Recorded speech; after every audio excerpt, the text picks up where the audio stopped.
How much money are you thinking about starting trading with? Okay, let's try that one. Jordan, how much money are you thinking about starting trading with?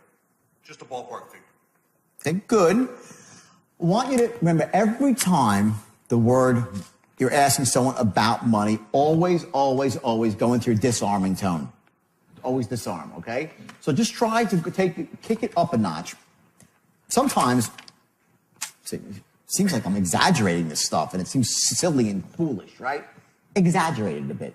But right now, exaggerate it right now in the room and then back off and find your center afterwards. I don't want you to try to creep up to the right time. Let's overshoot your tonality for this. So I say, watch what I mean by that. I say, how much money are you thinking about starting out with? Just a ballpark. Just a ballpark. Just a ballpark. Try that. Just a ballpark. Just a ballpark. Much better. Listen, is he going to buy because he says no. Okay? But we're going to use the same tonality about 20 more times when he's closing. Because when you start asking people to make decisions, it's the disarming tone that you use. Just a ballpark, no big deal. Okay? Getting started is simple. Question of your names and basic information, and believe me, if you do even half as good as the rest of the people in this program, you're going to be very, very impressed. Sound fair enough? That's a tonal closing pattern, okay, which goes down to a very, very impressed. Sound fair enough? Reasonable man. Just two reasonable guys. All these tonalities are going to flow through to the script, okay? Let's go to the next one here.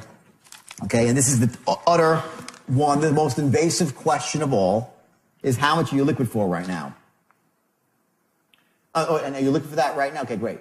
This is specific. Okay, now this is specific to the trading industry. So it might apply to your industry, it might not. But what this is really saying is not can you get your hands on the money, but people say, yeah, I got $20,000 and then they're going to go borrow from their grandma, okay? I don't know if that applies to your industry, but if it does, see, and here's the point, what I want you to learn from this, is when you go back to your job and you're selling or you're managing other people, think through, you go find out what your outcome is before you start writing your qualifying questions. In other words, you got to understand what exactly you're looking to accomplish when you're qualifying, besides all the rapport stuff. So what you need, the info you need to know, right? In this particular industry, what they were finding is that people would say, oh yeah, I got money. And they'd say, okay, I got to go now find them. I got to borrow the money from my mom all the time. Like I got to go raise it. I got to find it. That's what was going on. So you added a qualifying question on to the end. Let's just say you're in a specific situation, okay, when it's one of those things where 90% of the time, okay, they have to make the decision with their wife. I would qualify that out in the beginning if it was that sort of decision. Do you need to have someone, do you make this decision alone, or is there somebody else you need to make the decision with? If that's, you kill them in a vacuum.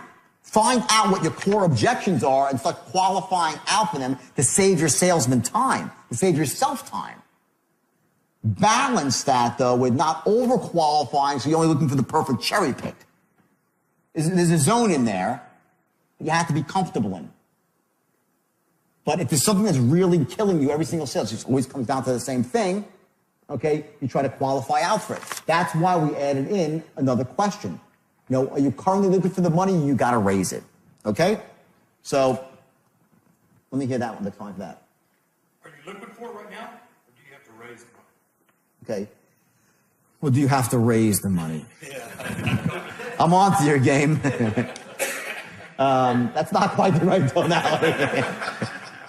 But a good shot, though. So what is the right tonality? Let's go through the right tonality. Would be more like, you look for that right now, or do you have to raise the money? No big deal. You have to raise it. Just want to know. I'm interested. No, tell me. You have to raise it. Because I can help you. That's the tone. You have to raise it. Some of my clients do. Just be honest with me. Let's get on the same page, pal. Casualness. We buy, all things being equal, we would buy from friends and family, right? So be perceived as a friend. Who cares? Try it again. Are you currently liquid for that right now, or do you have to raise one? 1,000 times better. Apples and oranges. Give them a round of applause. It was great.